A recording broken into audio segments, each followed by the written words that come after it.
सभी को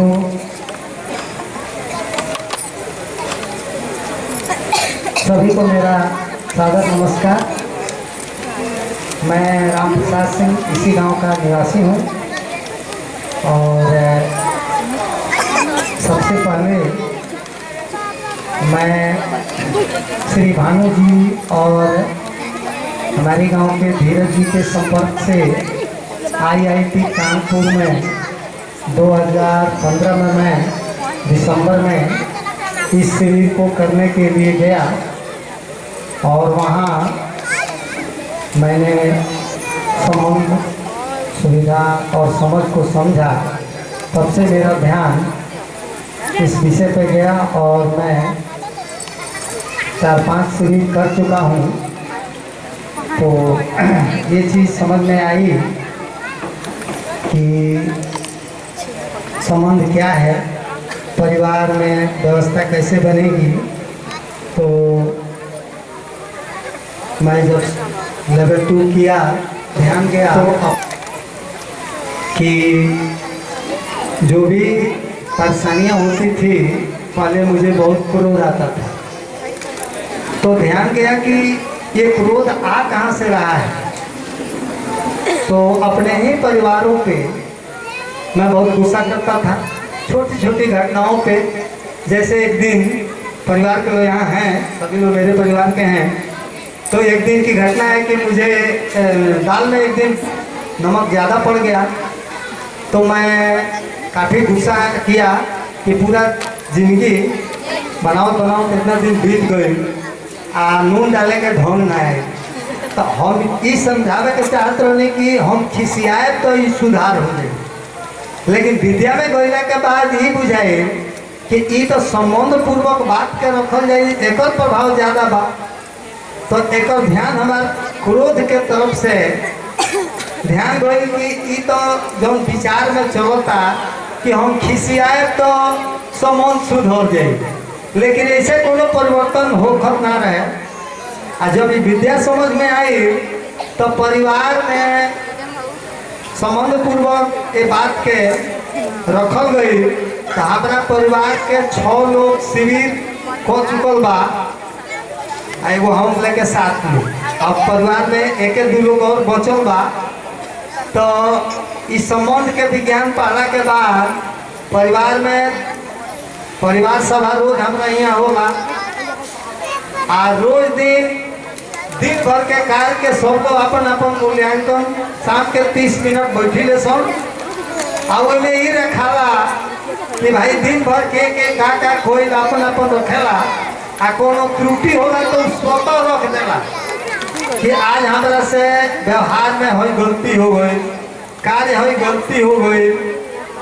तो परिवार के लोग जरा प्रति संबंध में गलती हो गई रहेला तो ओकर जो अंदर चलता है ना वही समाधान हो जाला कि भाई तो गलती कोई सुधे खुदे स्वीकार करता हुआ आदमी बैठ के सामने तो झगड़ा वो दिन और आ जाला। दूसरा चीज होला कि दूसरा दिन कौन कौन काम होके के बाद ए पर चर्चा होला कि कौन कौन काम होई परिवार में। तो ए पर सब लोग के सहमति हो जाला कि हई काम होई। तो जेकर जौन काम बा तो विद्यार्थी लोग के पढ़े जाए के बाद तुम लोग अपन शेड्यूल बता देला कि हमारा सुबह इतना बजे उठ के पढ़े के बाद, इतना बजे से उठ के कोचिंग करे जाए के बाद। तो ये लोग इंटर में पढ़ेला लोग कि तो सुबह उठ के अपन जाना लोग के बाद आएगा। तो घर के गृहस्थी कार्य में अपन कहाँ कौन काम होता हुआ जाके हाथ बटावे लगो। चूँकि साझ ही तो हो जाला कि कौन काम होके के बाद कौन खेत धान कटाई कौना खेत में चाहे कौन काम हो। तो बड़ा एक और लाभ जब हमारा अंतर ये लोग सुधार देखो कि क्रोध में बड़ा कमी आई बा, चाहे विचार या व्यवहार में गांव के लोग बैठल बा। तो पहले केहू के कुछ हम बोल देते रहनी, हम मतलब बोले के कोनो सहूरे न रहा, ध्यान न रहा कि भाई हम का बोलते हैं। अपने परिवार में ज़्यादा का हम बोलते नहीं, एक और ध्यान ना जाता हुआ। लेकिन ध्यान जब हम अपना पर ध्यान देने की का सही होता तो ध्यान गई की तो बहुत गलती होता। तो संबंध के जो विज्ञान में पढ़ावल जाता एक ज्ञान शिविर में गोइला से भइल।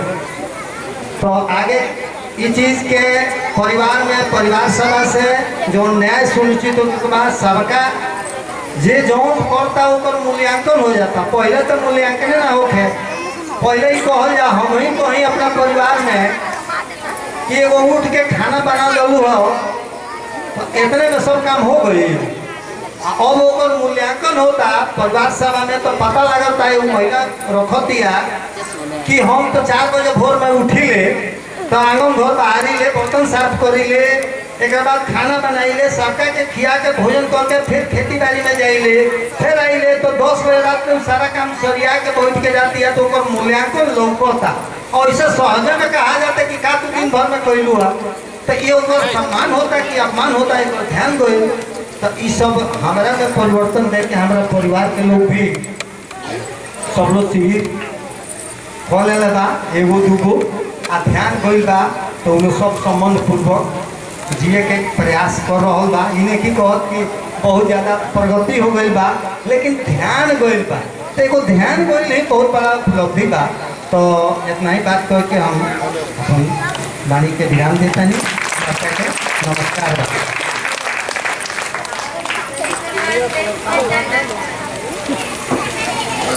मैं सीवी नहीं की थी तो यही समझती थी सुविधा से सामान मिलता है जिसे हम सुखी रह सकते हैं। जब मैं सीवी की तो समझी कि सुविधा तो केवल ध्यान को आकर्षित करता है।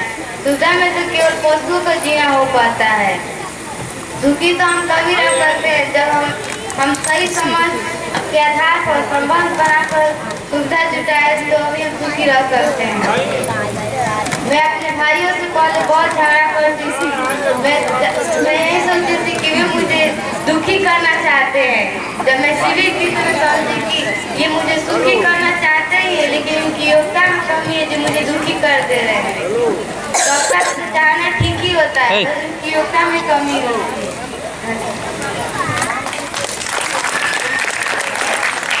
सबको नमस्कार। मेरा नाम कमलेश कुमार सिंह है। मैं इसी गांव का निवासी हूँ। मैं अभी तक एक शिविर किया हूँ। जब मैं शिविर नहीं किया था तो मैं समझता था कि जो भी समस्याएं आती है वो सब दूसरे का ही होती है, मैं तो ठीक ही हूँ। लेकिन जब मैं शिविर किया तो मेरा ध्यान कल्पना शक्ति को गया। मैंने अपना विचार देखना शुरू किया तो मैंने देखा कि मैं अपने विचारों से जितने दुखी हूँ उतना तो दूसरे किसी से नहीं। और मैं शिविर से पहले बहुत गुस्सा करता था लेकिन अब कम हो गया है। जब मैं अपने पापा में परिवर्तन देखा तो मैं भी शिविर में आया। हमको पहले लगता था कि ये एक सत्संग जैसे बाबा के है। जब आए तो हमें समझ में आया। और मेरे घर इसी साल मार्च में एक शादी हुआ था मेरे भैया का।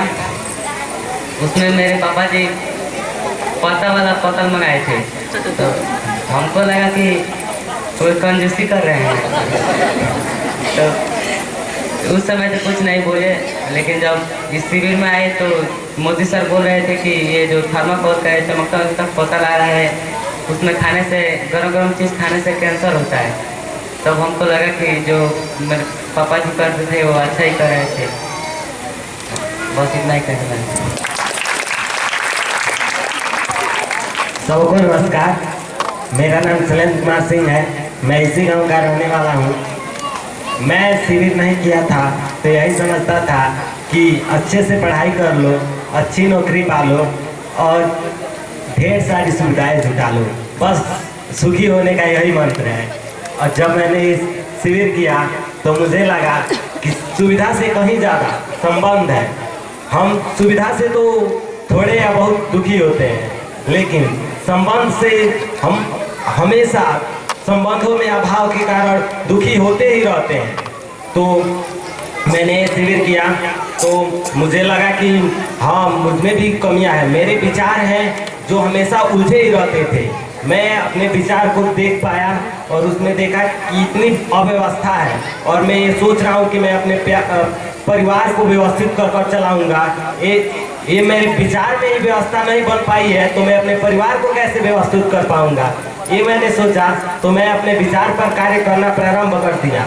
अभी तो मैं अपने विचार में व्यवस्था लाने का कार्य कर रहा हूँ और मेरा आगे का कार्यक्रम यही रहेगा कि अपने विचार को व्यवस्थित करने के बाद मैं अपने कार्य और व्यवहार को व्यवस्थित कर पाऊँ और उसके बाद मैं अपने परिवार को व्यवस्थित करूँ और पूरे समाज अपने गांव के सभी लोगों को इस शिविर तक मतलब पहुंचाने का प्रयास करूं। अगर सभी लोग इस शिविर को कर लें और मिलजुल कर प्रेम पूर्वक एक साथ मिलकर अपने गांव के विकास के बारे में सोचें तो ये आसान है और अपने गांव को एक आदर्श गांव बनाने में काफ़ी हद तक इस शिविर, हमको लगता है कि सबसे ज़्यादा इसी शिविर का महत्वपूर्ण योगदान है कि हमारा गांव एक आदर्श गांव बनने की ओर उन्मुख है। हमको लगता है आने वाले कुछ वर्षों में मेरा गांव एक आदर्श गांव के रूप में उभरेगा और आने वाले वर्षों में अगल बगल के गांव को भी आदर्श गांव बनाने का प्रयास करेगा। इतना कहकर मैं अपने बात को